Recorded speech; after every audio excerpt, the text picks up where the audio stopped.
Kita akan menuju ke narasumber terakhir, yaitu Dr. Anda Budiwardani, yang akan melihat kerjasama bersinergi ini semua dari kacamata pengurus yayasan. Tanpa saya perpanjang, saya mempersilakan Mem Dani untuk menyampaikan materinya. Silakan Mem Dani. Terima kasih Pak Sinu. Selamat siang, Shalom untuk teman-teman semua, baik yang guru, pemimpin sekolah maupun pengurus yayasan. Nah, sekarang bagian saya untuk sharing apa sih yang dikerjakan, apa sih yang dipikirkan oleh pengurus yayasan ketika kita diberi kepercayaan oleh Tuhan untuk mengawal lembaga pendidikan. Tentunya lembaga pendidikan ini bukan semudah kita mengelola perusahaan karena isinya lembaga pendidikan tuh semua manusia gitu ya. Jadi pengurusnya manusia, pemimpin sekolahnya manusia, gurunya, murid, orang tua, banyak pikiran yang ada di sana. Itu sebabnya bersinergi ini penting. Lebih-lebih di masa yang tidak mudah ini tadi Pak Takim sudah memaparkan begitu komplit bagaimana kita itu perlu membangun generasi tangguh karena memang tantangan zaman ini tidak mudah. Nah, yang perlu dikerjakan oleh pemimpin adalah oleh pengurus yayasan adalah menyadari perubahan dan tantangan zaman. Kita tidak bisa hidup di masa lalu. Mungkin ada di sini pengurus-pengurus yayasan yang sudah berbelasan tahun, puluhan tahun ya. Kalau di sekolah kami, di yayasan kami, pengurus yayasannya tidak bisa seumur hidup begitu ya. Tetapi ada periodenya. Nah, karena ada periodenya ini kita perlu betul-betul menyadari ada perubahan apa, ada tantangan apa. Bukan saja yang dihadapi oleh eh, pengurus yayasan, tetapi justru pengurus yayasan ini perlu melihat anak-anak murid ini nanti 10, 15, 20 tahun ke depan mereka akan menghadapi apa. Nah, itulah gunanya pengurus yayasan itu memikirkan semuanya itu. Nah, untuk itu tentunya tidak bisa bekerja sendiri, harus berkolaborasi. Bukan saja secara internal, tetapi juga berkolaborasi secara eksternal. Kita bisa menjadi bagian dari lembaga-lembaga yang punya fokus di dalam dunia pendidikan. Kita bisa berjejaring dengan para konsultan pendidikan. Nah, kita juga perlu sadar bahwa sekolah adalah tempat mempersiapkan generasi. Jadi jangan hanya berpikir pengurus yayasan, oh ini sekolah menguntungkan akan bisa dapat banyak uang.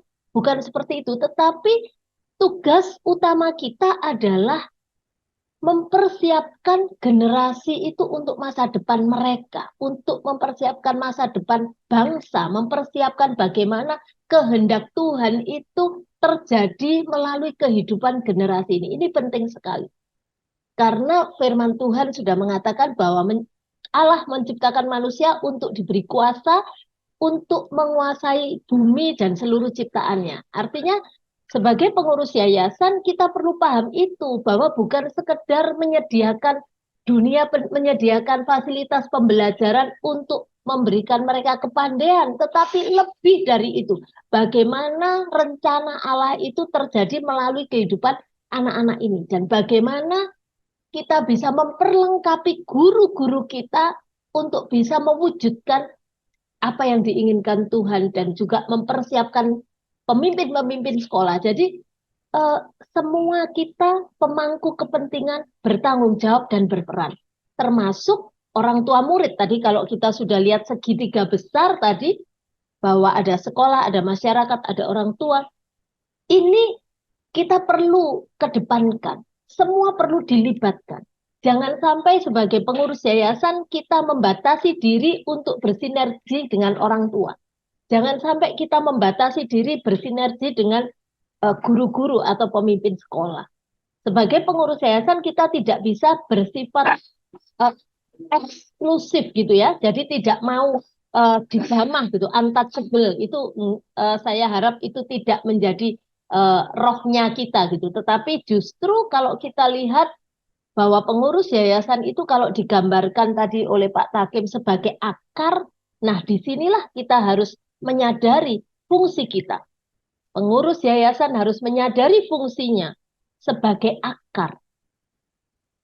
Akar sehat, akar harus kuat. Ya, jadi pohon kalau kita pengen buahnya bagus-bagus, kita pengen punya murid yang banyak, kita pengen menjadi sekolah yang favorit, hal pertama yang harus dipastikan adalah akarnya. Kalau akarnya nggak sehat, jangan mimpi punya pohon yang kuat. Jangan mimpi punya batang yang sehat, batang kuat, ranting sehat, ranting kuat, dan akhirnya menghasilkan buah. Nggak mungkin terjadi. Karena seperti tadi yang gambaran Pak Takim di vas bunga itu ya, nggak ada akarnya.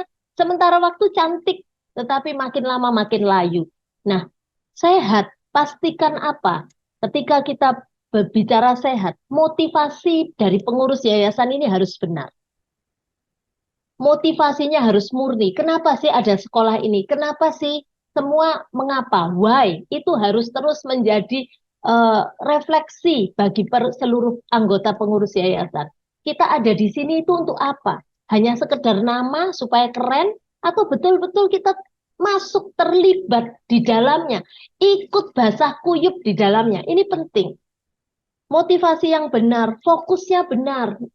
Kita mau jadikan murid-murid ini apa? Kalau tadi dikatakan bahwa generasi yang tangguh, generasi yang memegang kebenaran, yang teguh memegang kebenaran, ini harus menjadi pemikiran kita bersama-sama, menjadi beban kita bersama-sama, fokus kita bersama-sama, fokus yang benar, networking yang satu value, bukan cari networking yang hanya untuk kepentingan sesaat, tetapi sungguh-sungguh akan dirasakan manfaatnya baik oleh pengurus, oleh pemimpin sekolah, dan juga oleh guru, dan akhirnya bermanfaat bagi murid. Dengan demikian, ketika pengurus ini menyadari fungsinya pengurus bukan cuma mengkoreksi ya, bukan. Yang saya lakukan tidak itu, tetapi pengurus ini memberitahukan kepada pemimpin sekolah dan guru, kemana sih sekolah ini akan dibawa. Apa sebetulnya panggilan sekolah ini? Itu yang harus terus kita lakukan. Tidak hanya bisa memikirkan satu area saja, tetapi kita harus memikirkan banyak area yang kompleks, sehingga sekolah yang kita kelola ini benar-benar menjadi sekolah yang sehat. Sekolah yang bisa menjawab tantangan zaman. Itu sebabnya kenapa kita perlu bersinergi. Tanpa sinergi, saya yakin sekolah kita makin lama makin layu dan bisa tutup, gitu ya. Nah, apa yang kami kerjakan bersama-sama ketika sudah menyadari fungsi pengurus ini? Tentunya pengurus punya peran besar untuk terus merumuskan dan mengingatkan visi dan misi. Merumuskan visi. Saya mencatat bahwa visi kita itu pastikan visi sekolah itu menjawab tantangan zaman. Karena zamannya berubah. Jadi kalau sekolah kita berumur 75 tahun, pastikan visi itu masih bisa relevan dengan tahun-tahun yang sekarang ini. Jadi jangan merasa merasa aneh ketika kita mengatakan bahwa yuk kita mesti kaji ulang visi kita, kaji ulang misi kita. Karena dunianya memang sudah berubah. Kalau dulu mungkin hanya membuat orang pandai lulus ujian saja cukup gitu ya. Tetapi hari-hari ini tidak bisa, generasi tangguh. Jadi bagaimana menciptakan generasi tangguh yang tetap teguh memegang kebenaran firman misalnya, itu yang kita harus pikirkan. Apakah visi kita itu mensupport itu? Visi kita itu akan membuat anak-anak sampai ke sana. Penting sekali. Dan visi ini yang kami kerjakan untuk tetap mengingatkan visi dan misi institusi, yang kami kerjakan sebagai pengurus yayasan adalah kami punya yang namanya matrikulasi guru. Jadi matrikulasi ini kami buat sekian kali pertemuan, kalau saya nggak salah 12 kali pertemuan begitu. Guru-guru baru, bahkan guru-guru yang lama yang ingin di-refresh, merasa butuh di-refresh, mereka bisa ikut kelas itu. Sehingga misi itu terus-menerus kita gaungkan. Tidak sekedar ditempel atau tidak sekedar ada di buku profil begitu ya, tetapi ini terus ada matrikulasi guru. Jadi ini juga bagian daripada belajar bersama gitu ya, bagian daripada bekerja bersama. Terus-menerus kami melibatkan kepala sekolah untuk ikut mengajar di sana, melibatkan direktur pendidikan. Bahkan kami melibatkan pengurus yayasan untuk ikut mengajar di sana. Bagaimana dengan gereja? Karena kami sekolah di bawah gereja, kami juga meminta gembala kami untuk ikut mengajarkan value-value, nilai-nilai, core value yang kami yakini untuk diaplikasikan di sekolah. Berikutnya yang dikerjakan oleh pengurus yayasan di tempat kami, menyusun rencana strategis jangka pendek, menengah, dan panjang. Dan uniknya ketika kami menyusun ini, kami melibatkan top leader sekolah. Jadi dari direktur, kepala sekolah, kami bisa undang untuk mereka memberikan masukan, untuk mereka ikut memikirkan, memberikan bayangan, wacana kepada mereka sebetulnya sekolah kita mau kemana. Dan ini sangat menguntungkan. Kenapa? Karena ketika kita melibatkan pemimpin sekolah di sana, ketika harus diaplikasikan di lapangan, mereka tahu prosesnya. Ada banyak hal ketika pemimpin atau pengurus yayasan memutuskan sesuatu tanpa melibatkan pemimpin sekolah dan direktur sekolah misalnya, untuk terlibat dalam proses persiapan itu akan sulit untuk didaratkan di lapangan. Karena mereka banyak pertanyaan, mengapa begini, mengapa begitu, dan mereka seringkali kita tahu bahwa kadangkala pemimpin sekolah, guru itu enggan untuk ketemu dengan pengurus yayasan ya, karena mereka nganggap bahwa itu udah yayasan mintanya seperti ini dah, oke kita kerjakan, tapi di otaknya sini tuh rapat terus gitu. Mereka tanya terus kenapa ini begini, harusnya kan begini. Nah, ketika kita menyusun rencana strategis ini, kita melibatkan mereka dalam proses penyusunan itu, dampaknya itu sangat positif ketika itu dilakukan di lapangan. Lalu bukan hanya eksekutif yang bekerja, guru, kepala sekolah yang akan melakukan rapat kerja institusi, tetapi pengurus yayasan terlibat di dalam rapat kerja itu. Saya pribadi sebagai ketua yayasan, setiap kali ada rapat kerja, 1 tahun 2 kali, saya hadir.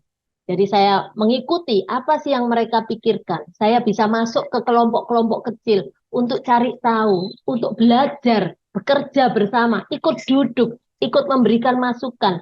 Kalau sudah bagus memberikan pujian. Jadi betul-betul pengurus itu hadir di sana. Kapan saja dibutuhkan itu ada. Mungkin kalau di sekolah lain sulit cari ketua yayasannya ya. Kalau di sekolah kami, sekolah Benikasi dan MDC itu cari pengurus yayasan, cari ketua yayasannya itu sangat gampang. Saya bisa diakses kapan saja oleh teman-teman yang ada di sekolah gitu ya. Memberikan nasihat, memberikan arahan, sekaligus memberikan koreksi. Karena tugas kami adalah mengingatkan visi dan misi itu terus, jagain jadi penggarisnya sekolah gitu ya. Ikut belajar bersama pemimpin dan guru dalam workshop dan seminar. Ada ide-ide seminar, ide-ide workshop yang datang dari pengurus yayasan. Tapi ada juga workshop seminar yang datang dari Batang, yang datang dari Ranting, karena kebutuhan, bahkan dari kebutuhan murid. Murid sekarang membutuhkan apa misalnya? Kami perlu belajar bersama dulu. Kami perlu bekerja bersama untuk mewujudkan itu. Menyediakan anggaran dan fasilitas yang diperlukan sesuai dengan kemampuan yayasan. Jadi seoptimal mungkin kita berikan itu. Tetapi kita juga memberitahukan ketika tidak bisa disetujui, itu kami tidak serta-merta mencoret anggaran yang mereka ajukan. Tapi kami memberikan alasannya, kami memberitahu apa sebabnya. Sehingga teman-teman pemimpin sekolah itu sungguh menyadari anggaran ini mengapa seperti ini, kenapa tidak diizinkan, mengapa ini diizinkan, mengapa diusulkan begitu ya, sehingga akhirnya secara keseluruhan kerjasama kami ini menjadi kerjasama yang menyenangkan begitu ya. Kapanpun diperlukan evaluasi itu bisa dikerjakan dengan baik. Monitoring, evaluasi kami kerjakan tanpa tekanan ya. Jadi anytime saya bisa datang ke setiap institusi untuk bertanya. Bahkan ketika kemarin ada perubahan kurikulum dari kurikulum K13 menjadi kurikulum Merdeka, ada proyek P5, saya menyempatkan diri untuk mendatangi kelas-kelas itu. Saya pengen lihat anggaran yang dibuat, usulan yang dibuat, program kerja yang dibuat, strategi yang dikerjakan yang dibuat apakah terjadi di lapangan. Dan ketika saya lihat itu, wow, luar biasa. Ini pasti akan menjadi hal yang baik gitu ya. Saya ikut mempelajari apa sih fase persiapan itu, apa fase A, fase B, itu pengurus yayasan perlu tahu. Nah, ketika rapat pengurus yayasan 1 bulan 1 kali, itu kami mengundang para pemimpin sekolah, khususnya direktur sekolah, itu kami undang setiap kali kami rapat yayasan. Kami mendengar dari mereka, kami mengevaluasi, kami monitor sampai di mana program kerja itu berjalan.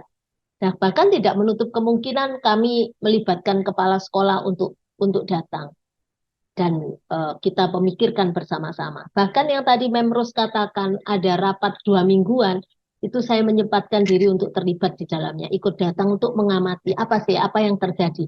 Mereka lagi ngapain gitu ya, maksudnya mereka sedang memikirkan apa, mereka sedang membicarakan apa, ada isu apa. Jadi di sekolah kami itu ada isu apapun, pengurus yayasan tidak pernah ketinggalan. Tidak pernah ketinggalan berita gitu ya, bukan FOMO gitu ya, tetapi benar-benar tidak ketinggalan berita bahwa oh sedang ada ini. Sehingga sebagai pengayom lembaga pendidikan tersebut, kami bisa mendoakan. Kami bisa segera uh, menolong mereka. Kami bisa berespon dengan benar. Bahkan ketika diperlukan untuk ketemu orang tua murid, pengurus ya, kami ini dari pengurus tidak pernah merasa direpoti, tidak pernah merasa itu kan bukan urusan saya, tidak. Karena kami merasa bahwa semuanya ini perlu dikerjakan bersama-sama, tidak bisa dikerjakan sendiri. Jadi inilah yang kami kerjakan di Yayasan Cahaya Harapan Bangsa yang membawai playgroup Benikasi, TK Benikasi, dan SD SMP MDC Surabaya. Semoga apa yang saya sharingkan ini menolong setiap pengurus yayasan untuk ayo belajar. Tidak apa-apa belajar bareng-bareng dengan guru, karena dengan demikian kita akan bisa memberikan support yang baik kepada mereka, dan pada akhirnya sekolah kita akan menjadi sekolah yang berhasil. Terima kasih Pak Sinung, silahkan saya kembalikan. Baik, terima kasih Mem Dani sudah menyampaikan atau memaparkan materinya sebagai narasumber yang terakhir pada diskusi kita siang ini. Seperti yang 3 materi yang sebelumnya, saya akan memberikan beberapa catatan, mungkin ini penting juga untuk teman-teman bisa menjadi perhatian atau menggarisbawahi. Yang pertama adalah setiap pengurus yayasan harus menyadari perubahan dan tantangan zaman. Ya, jadi ini penting sekali karena mereka adalah kalau di dalam Golden Circle itu mereka ada di bagian yang why-nya. Jadi mereka lah yang pertama harus peka kepada perubahan zaman dan mereka harus segera merespon itu sehingga ada strategi dan ada action yang dilakukan di lapangan untuk merespon perubahan dan tantangan zaman itu. Kemudian ini selalu disebut mulai dari Pak Takim sampai Mem Rose tadi juga disebut oleh Mem Dani, yaitu tentang bersinergi dan berkolaborasi. Jadi ini kelihatannya menjadi topik penting ya, menjadi frasa penting kita, diskusi kita pada siang ini, berkolaborasi dan bersinergi ini. Kemudian dengan tegas tadi Mem Dani menyiapkan setiap pengurus yayasan harus betul-betul menyadari bahwa sekolah itu harus menjadi tempat untuk menyiapkan generasi. Ini penting sekali ya. Jadi bukan untuk faktor yang lain, misalnya apakah faktor tentang popularitas atau faktor tentang keuntungan dan yang lain-lain. Tapi sekolah adalah tempat di mana generasi yang tangguh dan berkualitas itu dipersiapkan. Kemudian tadi juga dengan jelas disampaikan bahwa pengurus yayasan adalah bagian dari akar, jadi menyadari fungsinya. Justru menjadi bagian yang paling penting dan justru tidak boleh untouchable tadi disampaikan oleh Mem Dani. Kemudian berikutnya adalah motivasi harus murni ya. Dalam arti harus terus-menerus merefleksikan visi dan misi yang sudah didalami bersama-sama dan dipegang bersama-sama. Satu kata yang menarik bagi saya tadi, Mem Dani mengatakan ikut basah kuyup bersama-sama di dalamnya. Ini mungkin kata-kata yang perlu kita renungkan bersama ya. Setiap pengurus yayasan harus ikut basah kuyup di dalamnya gitu ya. Kemudian tidak hanya mengoreksi tapi mengingatkan panggilan karena adanya area yang sangat kompleks ya.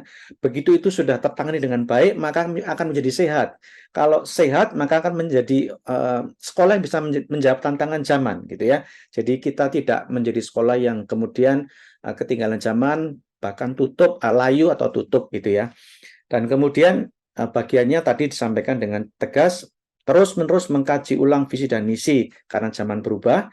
Kemudian ini yang tadi menarik, ada salah satu yang dikerjakan adalah bagaimana dari akar sampai batang sampai ranting itu bisa berkolaborasi adalah dengan cara matrikulasi guru yang baru dan refreshment guru-guru yang lama. Ini saya pikir akan menjadikan sebuah sinergi dan kolaborasi. Dan kemudian yang paling penting yang terakhir adalah monitoring dan evaluasi. Ini bukan sebagai teguran atau apapun, tapi justru kesempatan untuk belajar bersama, ya. Dan saya melihat memang di dalam keseharian di sekolah kami, Memdani selalu hadir di dalam rapat-rapat eksekutif, artinya rapat-rapat direktur dan juga rapat kepala sekolah. Walaupun ada juga rapat yayasan yang 1 bulan sekali, gitu ya. Mungkin beberapa hal itulah yang menjadi catatan saya dari Memdani.